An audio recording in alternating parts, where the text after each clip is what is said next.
Praise God. Hello, I'm Reverend Sam, and this is Power Encounter TV broadcast. Today, I have a word that I believe the Lord put in my heart so heavily. It's going to take us some time to finish it, but before we go to the word of God, let us pray. My Father, in the name of Jesus, in the name that's above every other name, I call upon you, O God, that this day you will give me utterance. I pray, O God, that as I speak your word in your name, you will cause the heart of men to be touched by the anointing of your spirit. I pray you will deliver the oppressed. I pray you will heal the sick. I pray you will cause the eyes of the blind to be open. I pray you will make the ignorant to become enlightened. In the name of Jesus. Lord, have your way. In Jesus' mighty name. Amen and amen. I want to start on what I simply titled The Sign of the End Time. The sign of the end time. We are beginning to see so many things happen in the church of God that naturally we are becoming worried. But you see, recently the Lord began to let me know that according to what has been written in the scripture, all these things must come to pass. But many of those things that are negatively prophesied is not necessarily supposed to come to pass in your own life.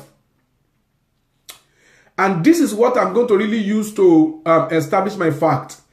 It is written that one of those that dipped hand into the same bowl to eat with Jesus was going to betray him. But when you look at it very well, Judas Iscariot was not mentioned as a person. But the prophecy had come from Old Testament. So Satan was now trying to look for an occasion. And then he saw greed in the life of Judas. And through the greed that was in the life of Judas, Satan was able to pick him to use him to fulfill that prophecy. There are many things that are signs of the end time that are on the negative. But do you know that you can refuse to be identified with negative signs of the end time? And that is why faith is no more a generic thing. Faith is a personalized fact. If you are truly a child of God, you've got to prove it that you are really a child of God. Now, I want us to check some scriptures today. I'll see how far I can go, and then I continue in the next episode. In Matthew chapter 24, the disciples called Jesus and said, Master, look at how beautiful the temple is and all that stuff. And Jesus said, a time is going to come that not one stone will be upon another. Everything will be destroyed. And he began to talk to them about what is going to come to pass at the end of the age. And he began to tell them that there shall be wars, rumors of war. There shall be earthquake, pestilence, famine. He said, but those are just the beginning of the problem. The beginning of the signs of the end time. Now, the question you need to ask yourself is, are those things not happening right now? They are happening. And in as much as we Christians will like to pray that those things should not happen, the truth is our prayer cannot stop them. You know why? Because those occurrences are the proof that this planet Earth, this world is becoming old. You know, when you are young, you can do a lot of things, but when you start getting old, there are a lot of things that cannot work very well again. And it's the same thing. This world is becoming old. And all those things are the signs to let us know that this world is rolling to an end. Let us now look at some signs that I believe that you and I must be careful about. In that same Matthew 24, the Bible said to me, he said, and then many will fall away. Did you see the number of those who are becoming backsliders in the recent time? People easily forsake the Lord now. People easily get drifted away. It's more or less that many people don't even know that they don't know the Lord that they have received. The Bible says that one of the signs of the end time is many will fall away. Now, I cannot stop people from falling away, but I can stop myself from falling away. You may not be able to stop people from falling away, but you can stop yourself from falling away. There's nothing we can do. There will be a lot of falling away. Many people are going to move out of faith because it is according to the prophecy. Just like the Bible said that many people are going to go with Satan to hellfire. It's an established prophecy. But you can make up your mind that you are not going to be one of those that will go to hell with the devil. And it is that decision that you make that will now influence your attitude, your decisions, your character, and your motivations. The Bible says many will fall away. There's nothing we can do about that. The Bible says, and many will betray one another. Are you not seeing many pastors, many Christians betray one another now? Where we are supposed to be protecting each other, we are stabbing each other at the back. We betray each other. We speak evil about ourselves at our back. All those things are part of the negative sign of the end time. Now, those things they are going to happen. But you can decide that this negative prophecy will not happen in your own life. You can make up your mind that you are not going to betray anybody. You are going to be truthful to people. You are not going to be like this. You know, many Christians now, when you do business with them, they even dupe you worse than an unbeliever. You know why? Because of the spirit of betrayal. Some people are even beginning to say they even prefer to even do business with unbelievers than with believers now. You know why? Because it has been prophesied that many will betray one another. We will betray our trust. That is why you see many people that are under shepherd, pastors under their senior pastor. They will be going behind back, poisoning the mind of church members because they want to set up their own. They will be betraying their boss. They are playing into the sign of the end time. You see, but somebody will say, but if it is Jesus that said it, then we cannot blame them. No, you can blame them. Jesus was foretelling us what is going to happen so that we can know how to observe ourselves, how to keep ourselves, and how to move away from the signs that have been prophesied to lead people to hellfire. The Bible says that many will betray one another and many will hate one another. All these things are talking about what will happen in the church. And so you and I must be wise about it. We must not beat about the bush. You must know that all these things will happen. So when you go to church and you see things happening, don't say, no. They are even worse than the people in the world. It's not their fault. It is the prophecy that is fulfilling itself. But you know what? You can make up your mind that you are not going to be one of those that will betray other people. After all, the Bible says that some people will be saved. You can make up your mind that you are one of those that will be saved. You can make up your mind that you are not going to betray any other person. You can make up your mind that you are not going to allow the spirit of hatred to override you. Because it is the spirit of hatred that makes people to hate one another. Look at what he says. He said, and many false prophets will arise and lead many astray. Is it not happening right now? So many fake prophets. We don't even know who is speaking the truth. But you see, it's not difficult to know those who are speaking the truth, because anyone that does not speak in line with the written word of God is a fake prophet.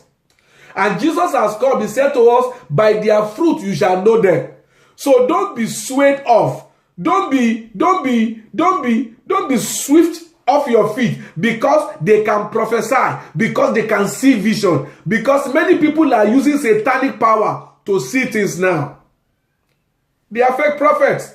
Why? They don't respect the word of God. When you are close to them, when you see the way they talk, when you see the way they live their life, they claim that they are servants of God, and yet they still fornicate and sleep around with many women. They still lie. They still betray other people. They still dupe people. They do 419 in the name of God. All those are not fruits of the Spirit.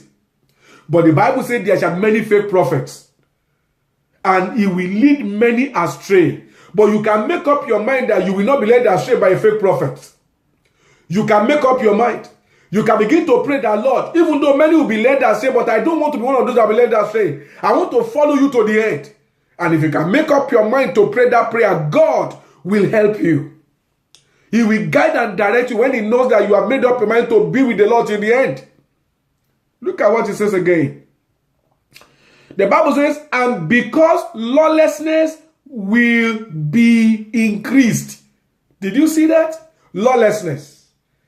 There are a lot of carelessness in the church now.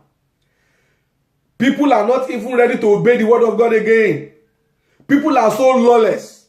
In fact, some people are even saying that Bible is old school.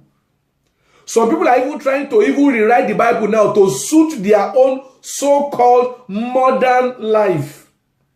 The Bible says lawlessness will increase. Did you know that there was a time that it cannot be spoken of that people in the church are having fornication with one another? But now, if you put 10 churches together, almost 6 of them, if not 7, are plagued with a lot of atrocities, starting from the pastor to the members. People just do anything they like. They say, no, the grace of God will cover it. We will ask forgiveness of sin. We cannot continue in sin and expect grace to abound. And if you are watching me and you are one of those people that is living a lawless life, flee, flee, flee if you don't want your destiny to be aborted by the devil. The Lord just placed this burden in my heart to share with you. There shall be lawlessness. It will be in vogue to do what is wrong.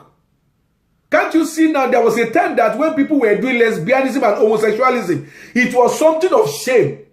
But now it's even being celebrated in the church. In the church. In the church. What the Bible says should not be mentioned among us. Lawlessness will increase. Many people that are now 419, they are now the ones that are being made elders in church. Simply because they can put that money. Pastors are even afraid to ask for how they get the money again. Lawlessness will increase. Choir master is sleeping with choir members. Choir members are sleeping with one another, committing sexual immoralities. Lawlessness will increase.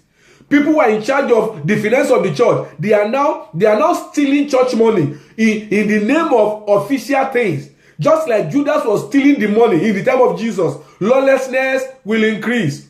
People now tell lies with impunity. They don't even think it's even they tell themselves, you cannot live in this world without telling lies. Lawlessness will increase. Do you know that some people they are befriending married women? Married women whose husband is in the church. Some people are befriending the woman inside the same church. Lawlessness will increase. But you know what? All this I'm saying is to let you understand something. That when you see those things happen in the church, don't be surprised. It is part of what Jesus said will be the sign of the end time. But God does not want you that is listening to me to be one of those who are doing it. Because all those who engage in such things will not inherit the kingdom of God. I have to watch myself. You have to watch yourself. The Bible says, and because lawlessness will increase, the love of many will grow cold. There was a time that when you said you are born again, nobody doubted it. But now, when you say you are born again, people say, everybody is born again now. That is to tell you the love of many is waxing cold. Many that are supposed to be spiritually giants.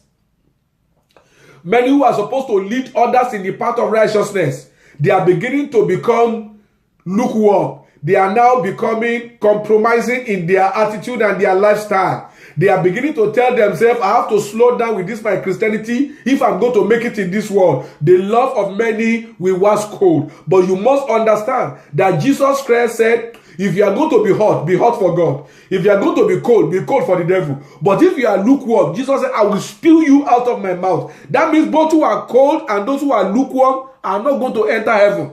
The Lord asked me to let you know that it is time for you to sit down and ask yourself this simple question. Do I want to make heaven or not? Listen to me. We are at the end of the age. We are at the perilous time. There is nothing you and I can do about it because this is this generation where we find ourselves. But you can do like Lot. You can stand for God even in the midst of wickedness. It may not be easy. Look at what the Bible says. But the one who endure to the end shall be saved. That means it's not going to be easy. But if you can endure, God will grant you grace for salvation. I pray for you, therefore, those of you who are watching me right now, and you have made up your mind that I'm going to change. I'm going to make my way straight. I don't want to be swayed by the wind of the end time. I don't want my faith to grow cold. Maybe you are one of those a man is watching me, you are committing adultery with a married woman in your church. You can repent today. You repent sincerely before God and God will forgive you. I pray for grace. The Bible says the grace that brings salvation has appeared to all men. I pray that in the name of Jesus, the grace of God that brings salvation will appear to you. In the mighty name of Jesus, I pray that the grace to overcome sin will begin to manifest upon your life. For the Bible says that sin shall no more have dominion over you, because you are not under the law, you are under grace. I pray that the dominion that Satan has over your life, that overbearing power that sin has over your life, I command it to be broken in the name of Jesus. I release the grace for holy life into your destiny. In the mighty name of Jesus, I pray that the spirit of deception that is making the love of many to wax cold, I pray that that spirit of deception is bound over your life. In the mighty name of Jesus, Satan will not have a way in your life. Satan will not have a way in your destiny. In the mighty name of Jesus. And I pray for everyone that is watching me that is sick in their body. I rebuke the spirit of infirmity. I rebuke the spirit of pain. I command that you be made whole from the crown of your head to the sole of your feet. Someone watching me, you have a problem with your sight. I feel the power of God is touching your side right now to heal you. In the mighty name of Jesus, receive it right now. A miracle is taking place for you right now. In the mighty name of Jesus Christ. Lord, I thank you. Some women are watching me. Your marriage is in trouble. I am very, very sure. There are more than one. Your marriage is in trouble. It's more or less like your marriage is about to disintegrate. It's like you want to divorce. I pray in the name of Jesus that every deception of the enemy that want to break your home, I curse them in the name of Jesus. I ask the Holy Spirit, you will blow upon the secret of the enemy. In the name of Jesus, you will let these people see what the enemy is using against them. And you will help them to be able to reconcile and come back to themselves. In the mighty name of Jesus. Lord, I give you glory and praise. Thank you, eternal Father. Blessed be your name, O God. In Jesus' mighty name we pray. Amen, amen, and amen. Now, before I go, I have this announcement to make. We're going to start a special prayer meeting. That prayer meeting is for everyone that loves to pray. Especially if you are a minister of God, you are pastor's wife, you are elder, you are deacon, deaconess, or you know that you have the call of God upon your life and you are trusting God for a way to walk into it. Listen, God said to me that we should come together and begin to pray. We have, I have decided in my heart that we will be picking either 1 or 2 Saturdays in a month. So I want you to send your name and your phone number to the number on the screen and the email on the screen. And let me tell you one thing. When we come together to pray, God is going to equip us to win and triumph in this end time. It is time for us to work together because Satan wants us to disintegrate. That's why there shall be hatred. That's why there shall be sabotage. But we can choose to say no. United we stand. For the Bible said that how pleasant it is for brethren to dwell together in unity. It is like the oil of God that come upon Aaron. He come to his beard and to his skirt. And that's where God commands this blessing. I believe that as we come together to pray, there shall be testimony. I expect to hear from you. And until I come your way again next time, I don't want to ever forget that no matter what the enemy has done against your life, now that you have waked from your slumber, I believe that your testimony will be that you are wonderful because Jesus is real. God bless you. I'll see you next time. Bye-bye.